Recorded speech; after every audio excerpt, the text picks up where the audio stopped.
Hello, welcome to Cinema Savvy, and welcome back to Retro Reviews, which is the show where we're going back and looking at some of these big franchises that we haven't talked about on the channel, and really just sort of carte blanche with us on the channel, really just picking films that we want to talk about. And we've started with the Rocky franchise.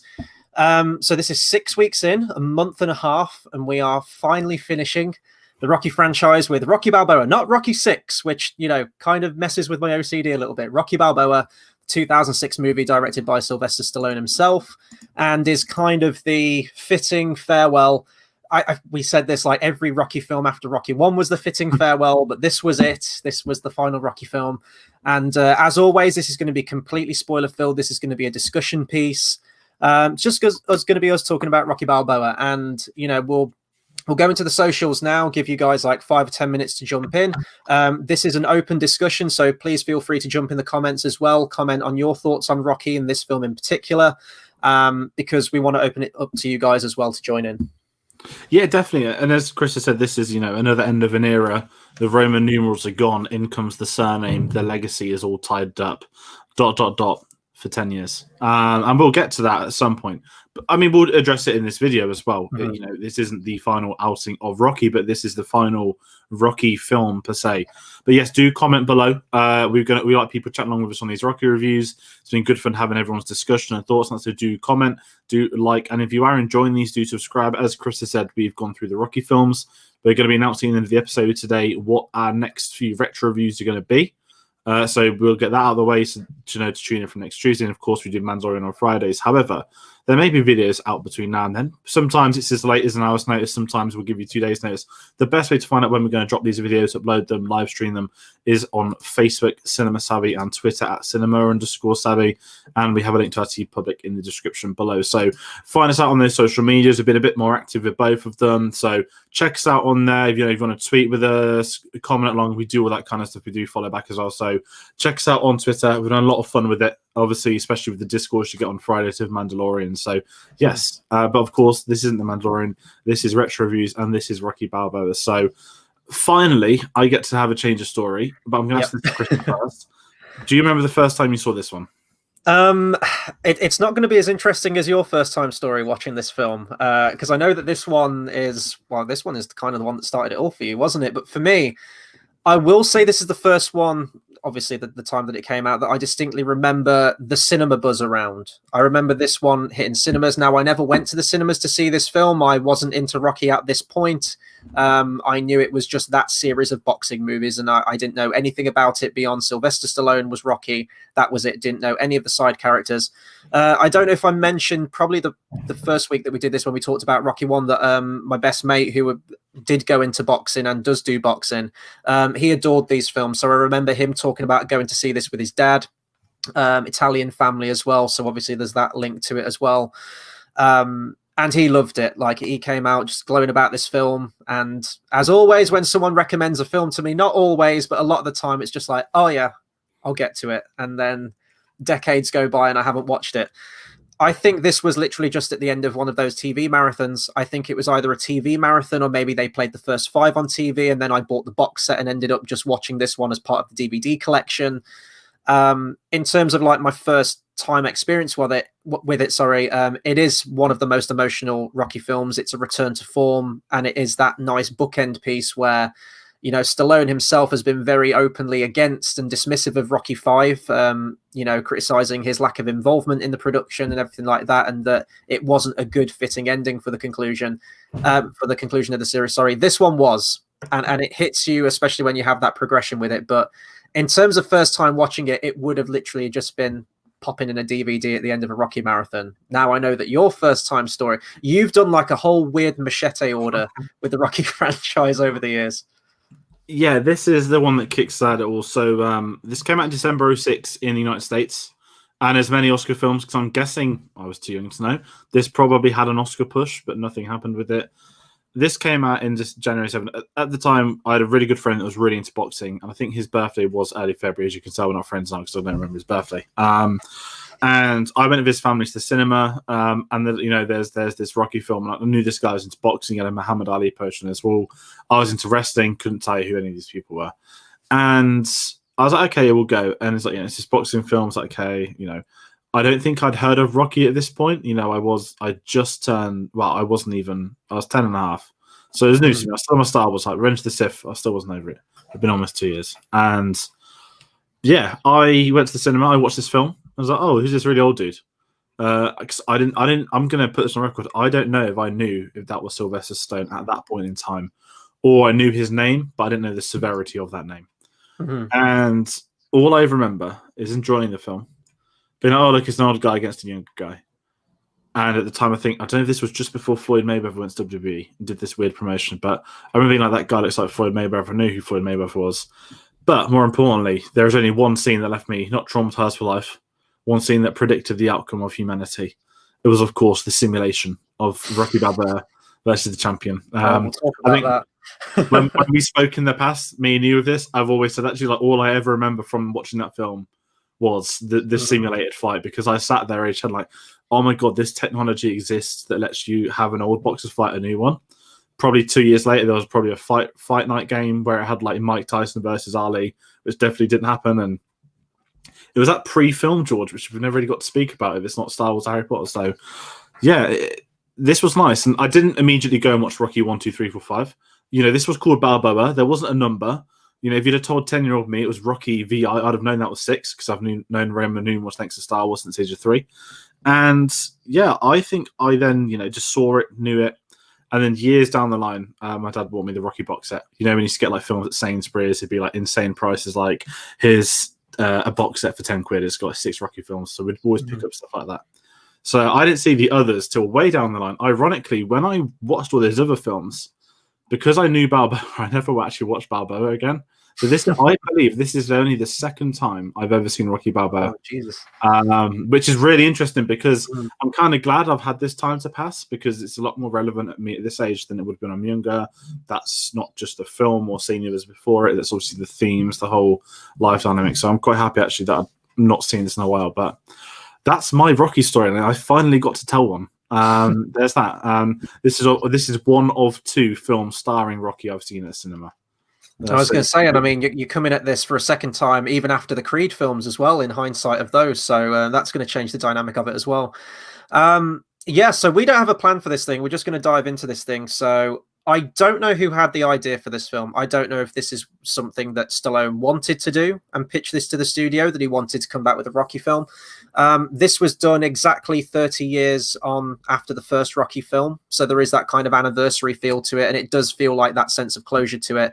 It's bringing back a lot of familiar faces. And there are a lot of member berries in this film. And, you know, some films handle those better than others. I think this film handles it very well. Because you know me, when it's like, I get it. I've seen the previous, you know, whatever films it is in the franchise. But this one feels like it's necessary, because we're coming at Rocky in this film from a different perspective where, you know, Adrian's gone. His rock, the person who keeps him most grounded in life, is gone. And he's sort of just cast adrift in life. He's this legend among the community, but then you've got this sort of newer generation that's growing up that doesn't know who he is. They're being really disrespectful to him. And he's kind of just riding the coattails of all his great adventures and great boxing matches from the past. People are getting bored of his stories. And it's really just like Rocky has a loss of purpose in this. He's keeping himself busy in the community. He's a really nice guy. He's helping people out where he can, but he needs that fire in himself. He needs to find that purpose again to carry on, really. And that's what my biggest takeaway is in this film, is that I will say this isn't my favorite Rocky film by any stretch of the imagination. I think that was kind of cemented today watching this again. I do like it goes back to more of that drama piece. We saw 5 tend in that direction a little bit, but it didn't. We talked about that it's kind of this mishmash of it was doing some cartoony stuff with George Washington Duke and the villain, but then it was also trying to take it back to basics. This was the one that took it back to that original film. Even down to the music, like Bill Conti, I think he only wrote maybe like 2 or 3 additional themes for this. The rest of the soundtrack was taken directly from the first Rocky film. And it does really give it that nice sense of closure, I think, that kind of loop. And I think even Stallone, like, he probably brought aspects of his personal life into it as well, because not long after this as well, we saw that resurgence where he resurrected the Rambo character as well. And similarly, we got another film where the main character's name is the title with Rambo. Or I think the director's cut on Blu-ray was called John Rambo, so probably more like this title. But I could tell that this one was like a personal piece to Stallone, that maybe if it wasn't just for the fans to like come back with like another solid Rocky film, a return to form, and to finish off the character to himself, that he wanted to sign off these characters. And we're seeing a lot of actors do that now. We talk about Harrison Ford, signing off Han Solo. He's probably going to be doing it with Indiana Jones in the next one. So it felt right to me. It felt right that he was doing this, and this is what he wanted to make.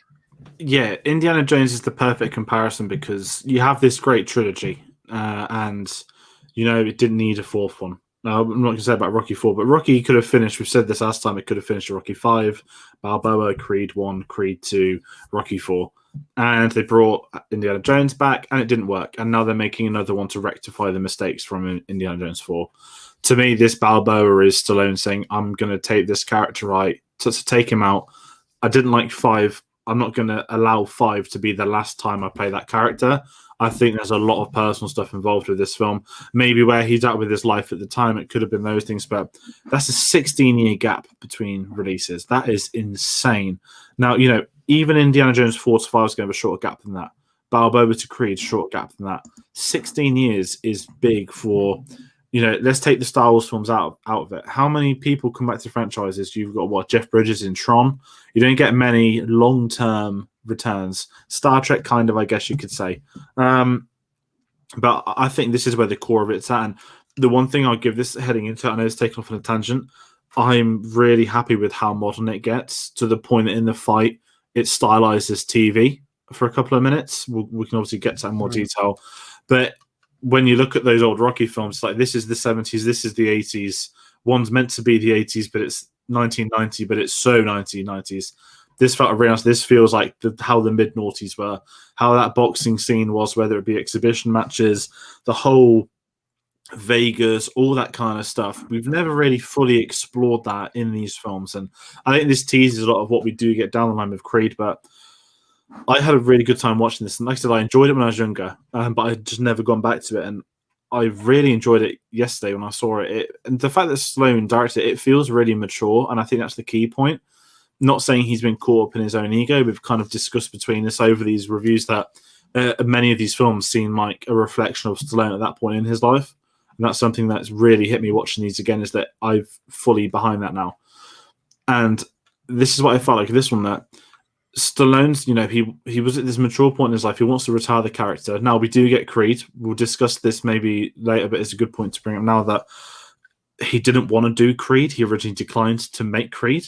It was only until he saw Fruitvale Station that he actually contacted, oh my God, I've forgotten his name, the director of who did Black Panther. Oh, Ryan Coogler? Yeah, he contacted Ryan Coogler, says, you know what, I saw Fruitvale Station. I would be happy for you to carry on with my legacy. And definitely, again, complete different tangent, but this is someone that's very proud of the films he's done, of the appearances he makes as these characters. And I think for Rocky Balboa to be that final piece, and you mentioned the anniversary, I didn't even know that until after I saw the film yesterday. It was 30th anniversary of the film. Well, Hennick said here, I've just been looking at some of the things he's been posting. He says that apparently Stallone wanted to make this back in 99, but it would not be greenlit until 6 years later. But I think it's right that it hits on the anniversary, whether that was intentional or not. And a 16-year time jump feels a lot better for the character than what the 9 years could have been. And granted, the last one was meant to be in the mid-80s.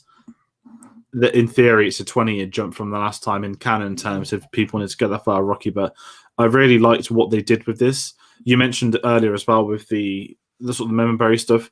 The first couple of minutes, I was like, is it going to be one of those where here's a walk down memory lane? And I will say this one thing about a stylized theme. Stallone's having a lot of fun discovering like iMovie effects for maybe the first time.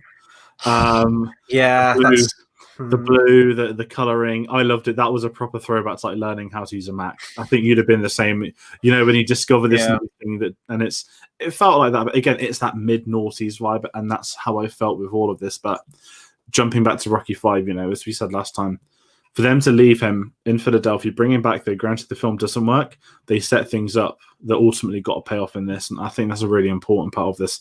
Whether I've sort of delved a bit of everywhere.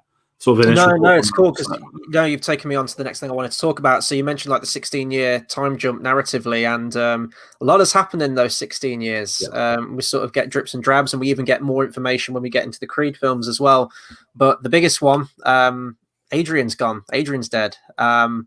Now, I think in the original script, she was still meant to be a part of it. And in hindsight, looking at this film, I'm guessing that little Marie eventually took the place of what would have been Adrian's part, maybe in an original draft. She's sort of that emotional through line saying, like, if this is what you want to do, I'm going to support you. You go and do it. This is important to you and to get this outside of. So I think maybe that's where some things crossed over. But it's going to sound horrible. I'm actually glad that Adrian isn't in this film because I think that is so important to the character. If, Adrian was back, it would have just felt like a retread. Like, why are we coming back? What is the point of this story? The fact that she's gone and we get that from the beginning and we see what an impact that has had now that Rocky is a widower, and not just on him as well, but on Paulie. And I know we'll probably talk about deleted scenes and stuff. There's a great deleted scene with Paulie, which I really wish they'd have left in the cut, where it ties his character up completely from all the films, and he gets that catharsis, and that emotional release, which we've always wanted from the character. But the first half of this film is really rough, where we're just seeing Rocky and Paulie trying to cope with this, and Rocky can't let go, and Paulie's like, I need to let go. And you get that scene at the beginning where you talked about the iMovie effects, and yeah, that's going to be one of my biggest negatives. I'll talk about that towards the end. I don't really like the visual style of this film. That's one of its biggest drawbacks for me. But Paulie's just saying that you treated her good, you had the good times, and I treated her horribly. And he's racked with that guilt, Paulie, because he can't now forgive his sister, and he can't maybe say all the things that he wanted to say. She probably knew deep down, and Rocky says that deep down she loved him. But it's just always horrible where we see these great characters or these great actors now in sort of like the autumn or winter of their lives.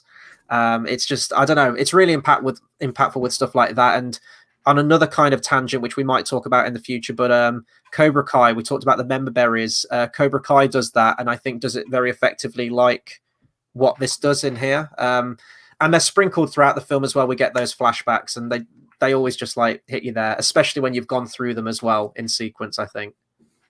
Yeah, I think that was the scene of Paulie where it kind of broke me at the start of the film, was that one of the criticisms I've kind of had is that, as you said, he became the comic relief character from the sort of earlier ones, especially Rocky 3 onwards. It's what one-liner can do, because he's so good in Rocky 1.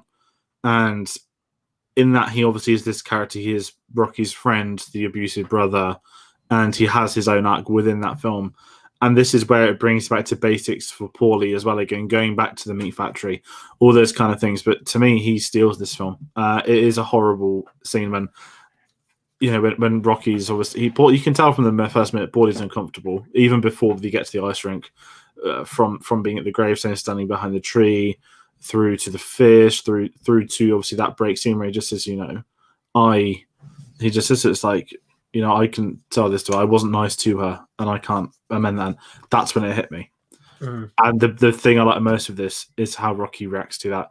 He's never over the top. We kind of said last time, it's bad that they didn't care that Paulie basically lost them all their money and stuff.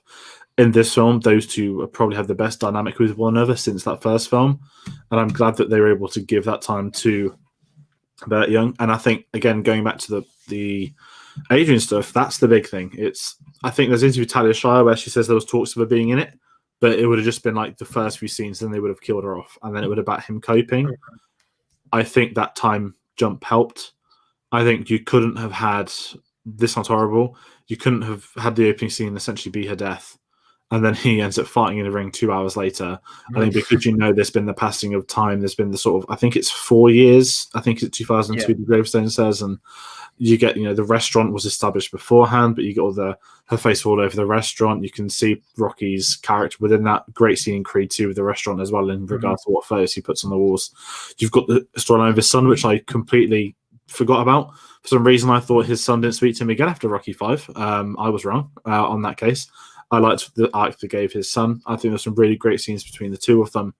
But it felt like I love the character of Adrian, but in those latter films, she did feel less and less relevant.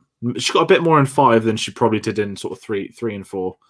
But it was predictable, wasn't it? It was just, she's going to say the same things. It's going to follow this plot. It's going to follow this arc. I don't want to say she was baggage, because she was important to Rocky is as a franchise. But yeah, no, I agree. She had less to do towards the end, I think.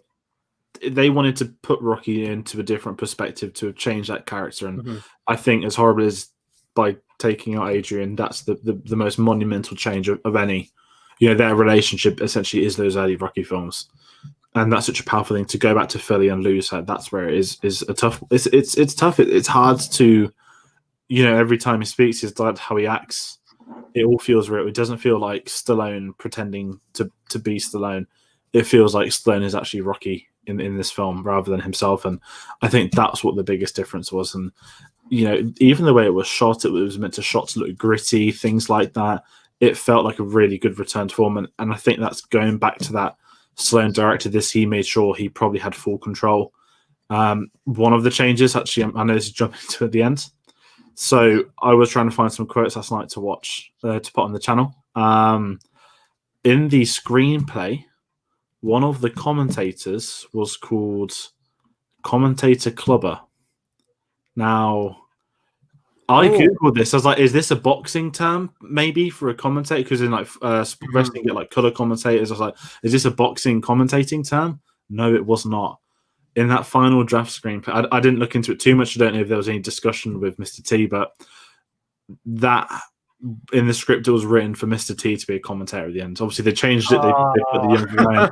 I don't know how I would have felt with Mr. T. To be fair, it would have really took my attention off the fight. I think that would have been too on the nose. I think that would have been a step too far, maybe. But who knows? Like, I've seen the rumors for Creed 3, and we know that Michael B. Jordan's meant to be directing it, and the rumors are meant to be Clubber Lang's son. And if we're going to get Clubber Lang's son, we're going to get the father as well, hopefully. So. They want Deontay Wilder's the rumor. Now he's lost in real life to Tyson Fury. I don't know if he's his Mike.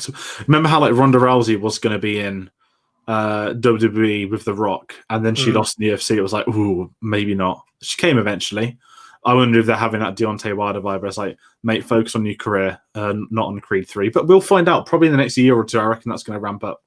But, and I mean that's what they do with the Rocky films, like especially like Rocky 5 and this one. They use that, and even Creed, the first Creed film, they use real life boxers. So in this, it was Antonio Tarver as Mason the Lion Dixon. I didn't know he was a real boxer. I guess he might have been, but I think he was a light heavyweight or something like that. But he always tends to pick, doesn't he, Stallone, like boxers or fighters or athletes that were popular around that time. You mentioned like Expendables 3 as well. He did exactly the same thing in that.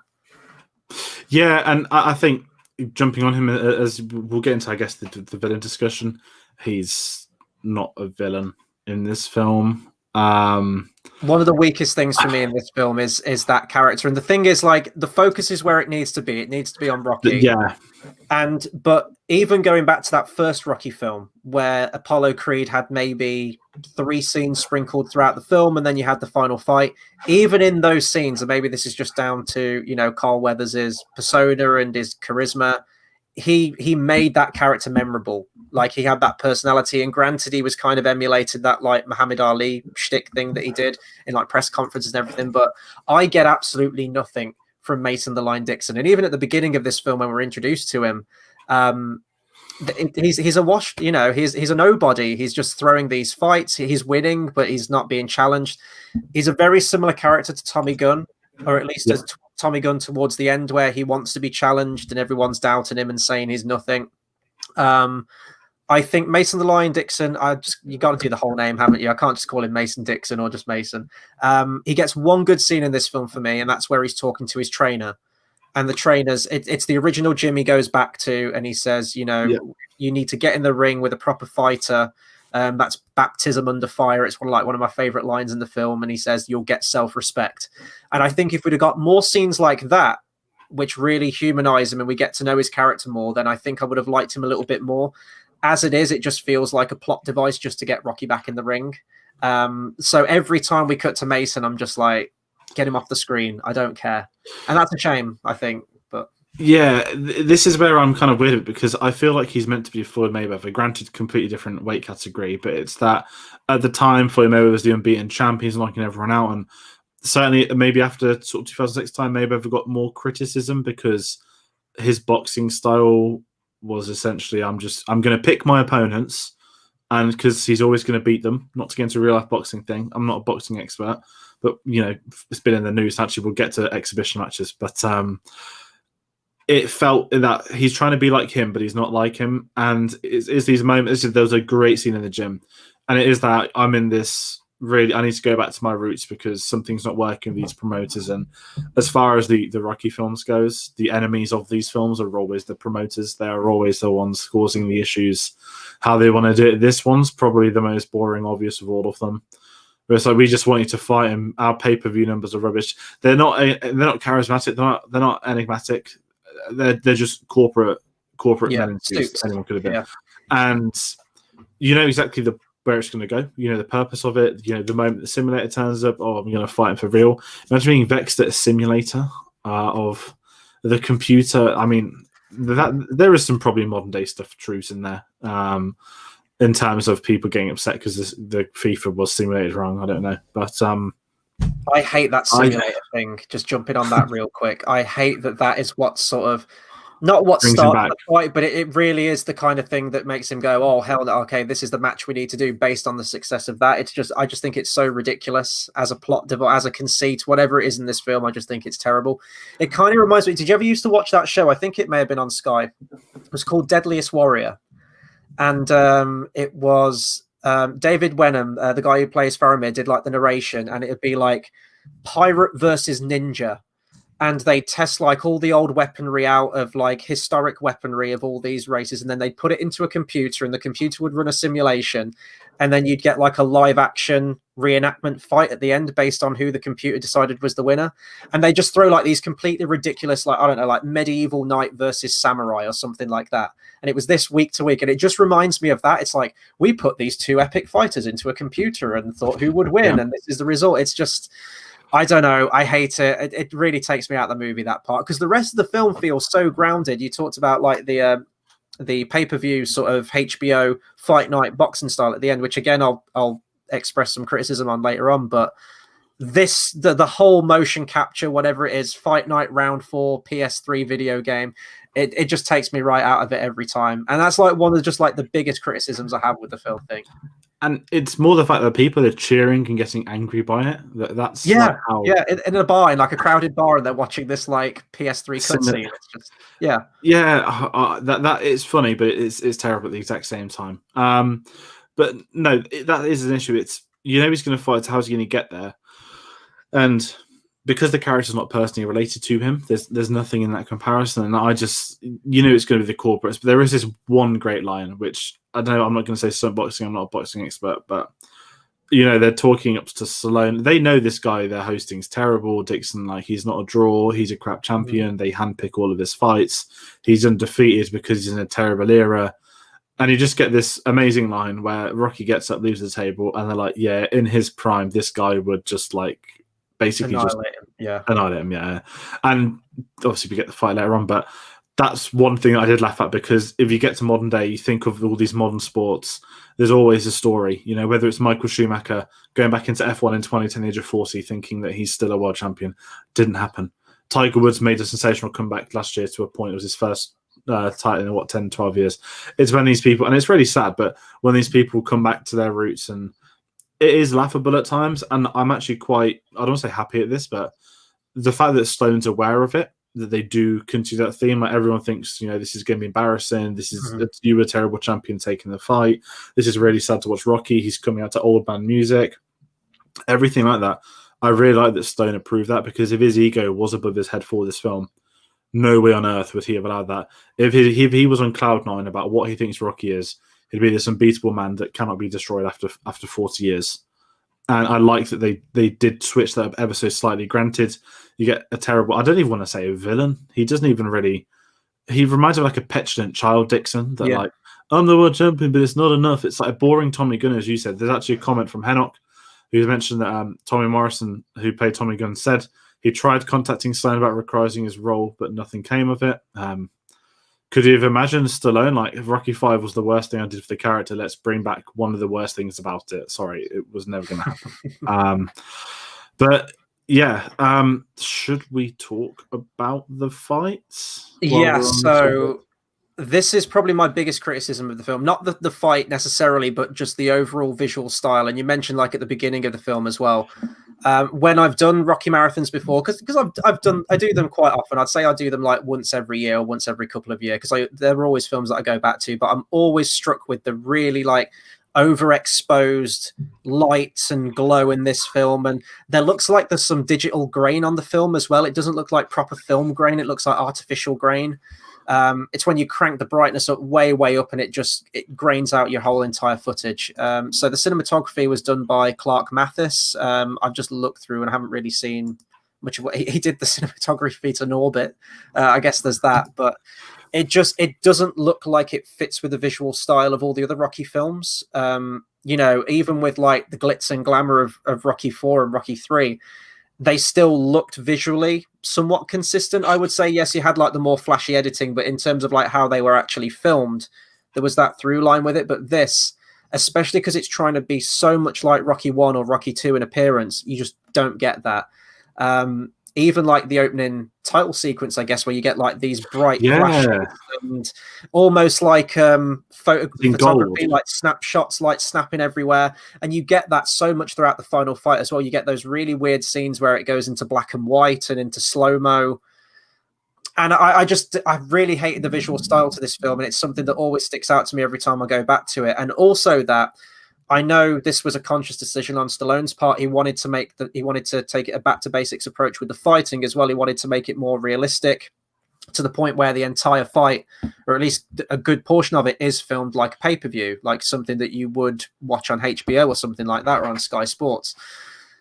And I don't like that. I get the idea of why he wants to do that. He wanted to ground it in realism. I know that Stallone as well, I don't know if it was around about this time. I think it was. It must have been when he made a comeback of the Rocky character. There was a great TV show I used to watch week to week. It was like a reality show. You know how you get like Hell's Kitchen and like one week a contestant will go out. It was called The Contender, and it was getting all these fighters in, and each week they'd fight each other, and then they'd have the ultimate champion. He'd get so much money at the end or something like that.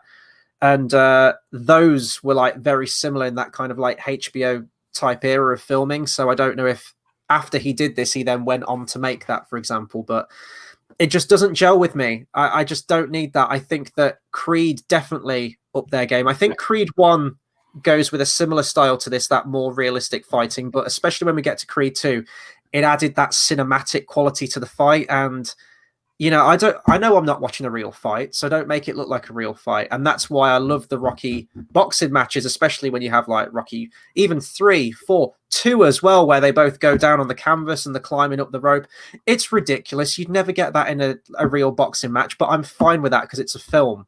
And I like those more cinematic things. I actually think the fight in Creed 2 is one of the best in the entire Rocky saga, but it's just really underwhelming, I think, for me, the end fight in this one. I appreciate the outcome as well. And actually, I think on the DVD, they filmed 3 different endings. There's one where Rocky outright wins, one where Mason outright wins, and then the split decision one, which is what they went with in this one.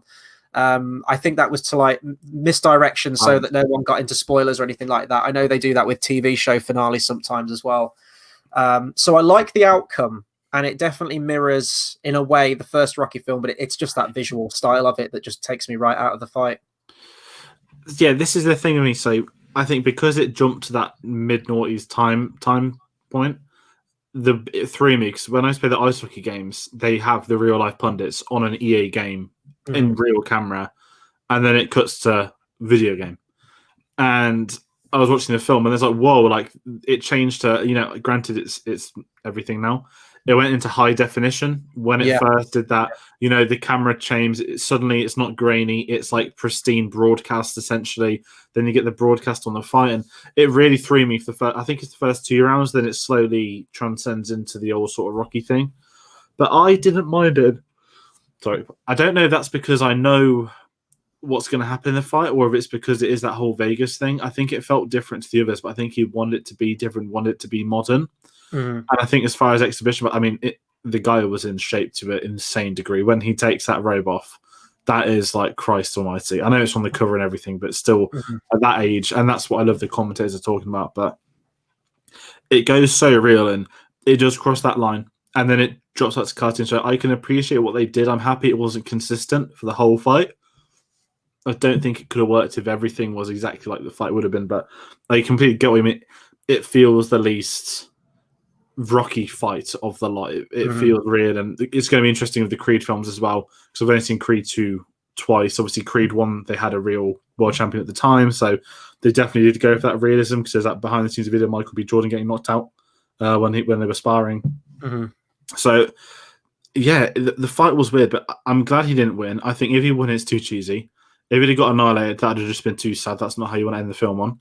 Him losing via split decision, but having the fans having that great, that's what I think sold me on the fight eventually was, he did the whole 10 rounds. He wasn't embarrassed. He can go off with Paulie, his son, his team, and go off into the distance waving. Very weird point of view shot of the crowd. Didn't like that. That really threw me. But I'd loved that. Let's not have him standing in the ring with all the others, putting the hands up, saying, yo, Adrian, I did it. None of that stuff. It was a really nice sort of Rocky saying farewell to the boxing world type thing. And I loved that moment of him exiting the ring. Even, to be fair, that Dixon respected him. There was no aggro. I know that is how most of boxing goes. Dixon liked him all along anyway. There wasn't really a villainous intensity of any. You got the one scene, probably the worst scene in the film is when Dixon's going about, I don't want to have to knock you out, old man. Like, I can do it. And it's really cheesy. It's just bad. That's probably the worst. It's trying to up the stakes a little bit, isn't it? But it feels really manipulative. Yeah. Yeah, it's an exhibition match. You can't up those stakes. But yeah, sorry.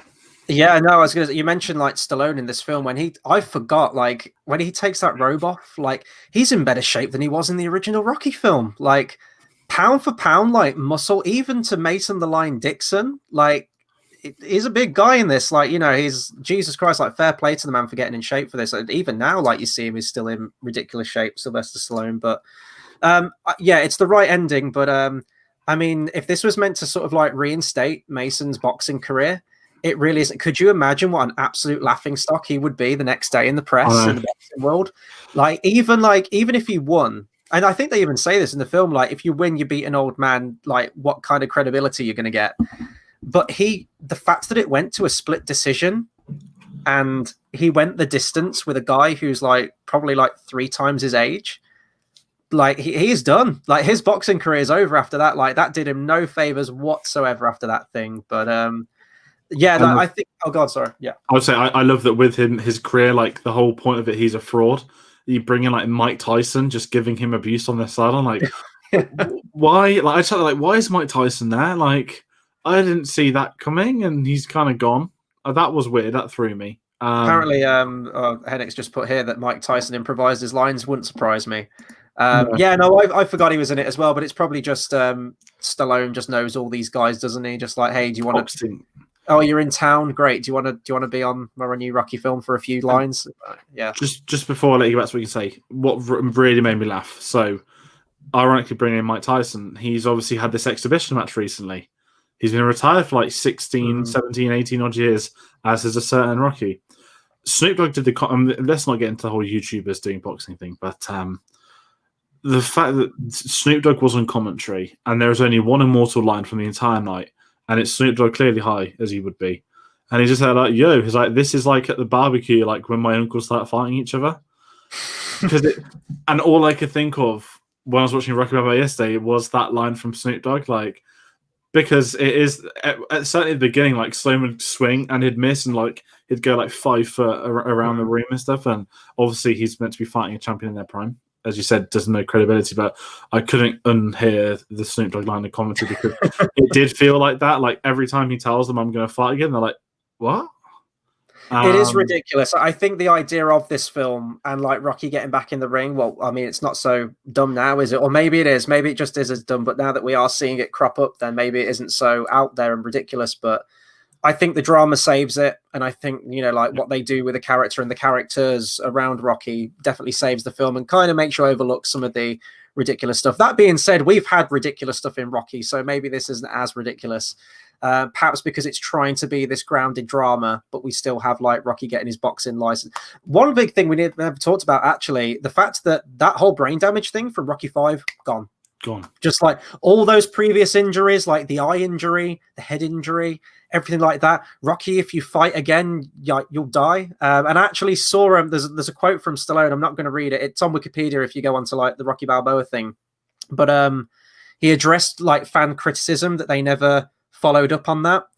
And he justifies it, but it's the most bullshit excuse that I've ever seen anything. He just completely retcons it. He says that a lot of time has passed since Rocky V. That's the first thing he said.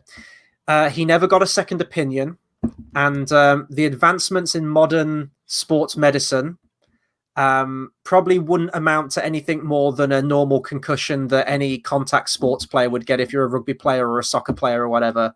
And he just said that he had some form of concussion. I was like, that looks like some pretty serious concussion in Rocky V with how it kept doing the flashbacks and he was almost dying and he was like holding his head.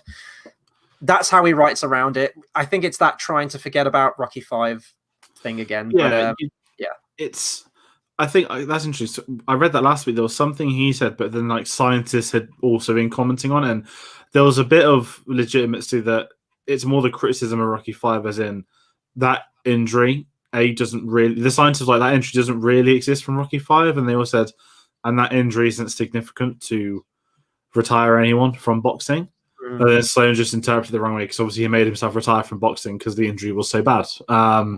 But yeah, it's funny seeing right around it, but the core of it is exactly as you said. I don't want Rocky V to be the last one in. You mentioned the whole drama being important, but that's the thing. Like, this film's not about the boxing. This film's not about the fight. The fight is that, you know how Star Wars films, it's like, okay, we've got to have a lightsaber duel of some kind. It's like the tick list, like, okay, you know, we have to have a boxing fight. If they did a Rocky film without a boxing fight, how would it work? Well, I guess you have Rocky V in it. There's a fight, I guess. So it's like that tick, but yeah. Yeah, it's that kind of, and your journeys, certainly it's a film in two, it's the first three quarters and the final quarter. And I think the first part does enough for you to warrant letting things slip with the latter, because it's set up, not the fight, the character development set up to reach that point which he wants to fight. And I think it pays off Rocky's arc, it pays off Paulie's arc, it pays off even his son has a small arc, which I quite liked. The whole living in your father's shadow, world champion, dodgy boss, hired jobs because of the same. I love that kind of stuff. We don't get it in too many films. I really liked what he did with that. But I think it paid everyone off. And as you mentioned, we had the girl from Rocky 1, who, different actress, granted, maybe one of the Stallones will say one of the best things he did with Rocky 5 was cut the scene of her being a prostitute out, because that would have been really unfair on Rocky 5 to put that scene in. Would have been unfair on the kid. Also, she just became an interesting character in this, and there was an interesting arc to a point. It was like, okay, I remember her. Stayed around a bit longer than she needed to. But it was a well. It's like that. You know how we mentioned the Rocky verse is full of like all these interesting side characters and things like that. It's not like an immortal one, but it's like, okay, it's a nice companion to him. Luckily, nothing happened. That's what I was worried about. I'd have been watching this in 2006. Say it was today, and I'd made it 16 into a Rocky film, and Rocky's doing so. I'd be like, no, Rocky, like, don't get out of the car, Rocky, like, stay at home.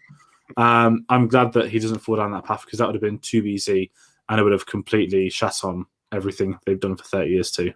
Yeah, and they nip that in the bud pretty quickly, don't they? Like he says, like, oh, I don't know what you think this thing is, but like, I've lost Adrian, but she's still with me. And she goes, oh yeah, no, I wasn't even thinking about that. So you get basically all of the similar beats that you would get with an Adrian character, but just minus that romantic side to it, which I think that would have done a disservice to Rocky's character and her character. It just would have cheapened it. So I'm glad they didn't go down that route, because any lesser director, I mean, this is Stallone doing this, so he knows these characters. But I think any lesser director would have gone, oh, well, we need a love story in here now. Adrian's gone. Let's get this girl in. And it would have just been... It's like, hey, I know, like one of them. Yeah, exactly. Different franchise. Yes, yeah, no, we'll get onto that another time. But no, I liked her character. I don't think she outstayed her welcome in any way. I like that there's also like a sort of surrogate father dynamic going on as well. Yeah. Where, I mean, there's the real father-son dynamic where you've got Milo Ventimiglia playing Rocky's son in it, Robert, but you have this character called Steps, and he's trying to show him the ropes and keep him on the straight and narrow. The character doesn't really have a lot to do. He just sort of goes in Rocky's corner at the end, but he gets the dog as well. R.I.P. Butkus, you will be missed, but have Punchy in this. Oh, I think we've lost George. He'll be back in a second. We always have this. There we go. He's back. But no, I liked her character, and just jumping onto the son real quick. So this was actually weird timing as well. So Milo Ventimiglia, I didn't see him in this film first. I actually saw him in a TV show, which came out the same year as this. It came out, was Rocky released December? It was released in the December, wasn't it, in the US, I think. So this came out in the September of that same year. And Milo Ventimiglia was one of the main characters in a TV show called Heroes. Oh, I've heard of it. I've not seen it. It was great for one season, and then season 2 came out during the writer's strike, and it was awful. And then 3 was bad, and then 4 was bad, and it was brought back for a revival, and then it just died away again. But that first season was fantastic. It was kind of, at that time, you had Lost, which was the talked about show, and you had Heroes, and those were sort of like the big 2 shows, and he was the main character in it. And even back then, and it kind of sounds a little bit messed up, but his face, he had the same mouth as Stallone, and I always remember thinking that he had like the sort of the droop on one side a little bit. So the lower half there, yeah, like below the cowl, that kind of thing. It's like the curl of the lip and stuff.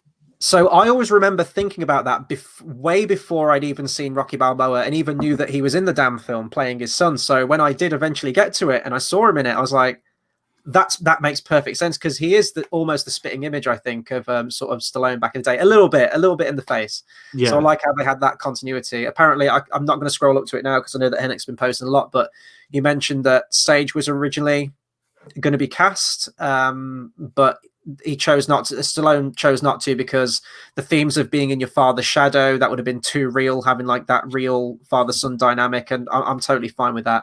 And I know that we're jumping ahead to Creed 2 here, but I'm actually really glad that he brought Milo Ventimiglia back for that ending as well. I thought that was really nice that you had that continuity there. And the ages actually match up this time in terms of Stallone's son between films, so that's nice.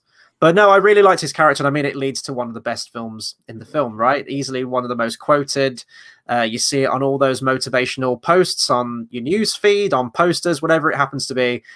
It is one of the best Rocky moments, I think. It's one of Stallone's best monologues, and I just love Rocky giving life lessons. That's why I love these films, you know, and even like another sports franchise like, you know, Karate Kid, it's just those wise like sages, those wise masters laying some life lessons down on you, some motivation and inspiration. It always gets me. It's great. This is what surprised me recently, going back to it. You know, when you hear a quote so often, it's so misquoted. It's another one of those. People always quote it. But I always forget it's from Balboa. Because of how iconic, I'm not saying this one's not iconic, because of all the talk on Rocky 1 and Rocky 4, and, you know, Club Lang, this and that, this is maybe the most, by you, Adrian, this is probably maybe the most iconic Rocky monologue of the Rocky series. And if you ask 10 people, 10 random in the street, which Rocky films are from, all of them will probably say Rocky 1, because it sounds like something you would hear back then. And it's what I said, it's that wise old teacher. It's Stallone in his old years. And you can imagine he probably wrote that for 10 years and was probably waiting for 10 years to say that in a film.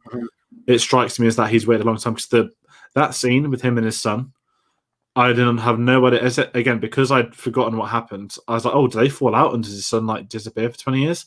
I didn't know what was going to happen. But it was such a touching scene. And then to follow, you don't just get the punch of, you know, hits you with the monologue, and then it cuts to Adrian's grave, and the sun comes up, and that's when I started going again. That was really, again, it's that maturity thing, really well done. I'm really happy with the casting, because it was that kind of, it's nice as well with the Sage stuff, that if his character arc is that he's in his dad's shadow, that's probably the last thing a famous person would want their son doing. And that would have been quite hard, and that would have probably been uncomfortable, I guess, for Stallone as well to work around, to direct, to do all that. So I really liked him in it, and as you said, there's a bit of continuity with Creed 2, which I'm excited to get the chance to go back to, because I just remember being like, oh, like when that was teased in Creed 2, I remember the cinema, because I'm so far behind the Rocky films, I was like, his son passed away. Is it going to be a randomer? Like, what's it going to? Is it going to be CGI Tarkin? You know, all that kind of stuff. And because again, I hadn't seen this. This was wiped out of my memory. This film, I had no idea. So I'm really excited to get the chance to go back and see that.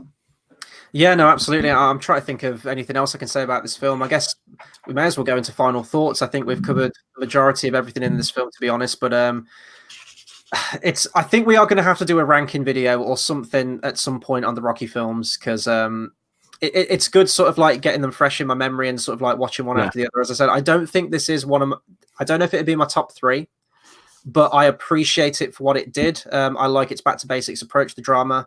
I think that the member berries and the callbacks are done very well. I think they're done very tastefully. And the returning characters, whether it's returning cast like Burt Young or, I didn't even mention, oh my God, what's his name?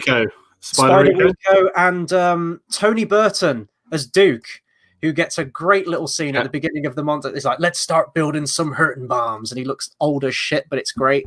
I loved all that stuff. And I love that Stallone reached out and brought those people back. So it's really tastefully done. You still have like the famous like stair run and everything like that. And I quite like the credits as well, how we see people running up those stairs in real life as well. Helps sort of like tie that bow on the Rocky franchise and what we thought they would until they bring it back with Creed.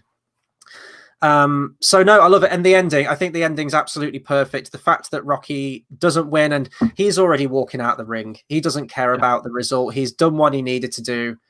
He says like the beast inside me's gone or whatever he says. And then all the crowd, they don't care about Mason, that it's just that final cheer for Rocky and he's respected again and all his fans are there who loves him. And then you get that final epilogue scene as well, at the grave where he puts the flowers and says, "Yo, Adrian, we did it." And it's that beautiful focus on the roses, and you just see Rocky waving out of focus in the background. It's like that's the perfect ending for Rocky's story. I know that he comes back, but for Rocky's main core story, it's the perfect ending. So I think I'd rank this one high. There are some really my only problems with this is just the Mason character is just a bit flat, and you talked about like all the suits and everything. It always just sucks the life out of the film. I think every time it cuts to that, I think they could have made that a bit more interesting. And just the visual style, I'm not too keen on overall with this film compared to some of the other Rocky films, but overall a solid film. And I'm glad that he didn't leave it with Rocky 5 because, you know, without this movie, we talked about with Rocky 5, we wouldn't have this one because it's that connective tissue. And without this, we wouldn't have the great Creed films that we've had so far. So I'm very glad that he made it, and I'm glad that he resurrected the character and gave him this fitting conclusion. It's a solid film, and I like the emotion in it as well. Yeah, that's what I kind of echo. It's a good film. It's not the best of them. It's not the most enjoyable of them. We always talk about a divide. But it's going to rank the sixth one now, but it'd probably be third or fourth off Initial Instinct. Yeah, probably. Yeah, probably same for me too. Yeah. But it closes Rocky's character arc. It closes Paulie's character arc. Everyone around him has these moments. Even Adrian's, although she passed off screen, she still has a character arc in this, and that's what I really like. This whole family dynamic, and I think this is the right way to end a franchise. Granted, we know what happens down the line, but for me, Rocky Balboa, it was really nice to go into to sort of cap off revisiting those, you know, from the drama to the other drama to suddenly the cartoon ones to the bad ones. This was the right way to end it. You know, you had some heightened surrealism, but at the core of it, you had a film about Rocky. Nothing else. This film is about Rocky, and I think it's going back to Stallone's maturity as he's come with age. And I had a really good time revisiting it. And there are issues. I said the iMovie stuff gets me. It's like you know, like when you get them on like NCIS stuff. Sorry to go back. Yeah. Is that like hits like the X-ray filter color button, and it's all like light blue and stuff. And there are some jarring moments, but overall, I can let the stuff I dislike slip because I think it does a good enough job at developing his character to where he needed to go to.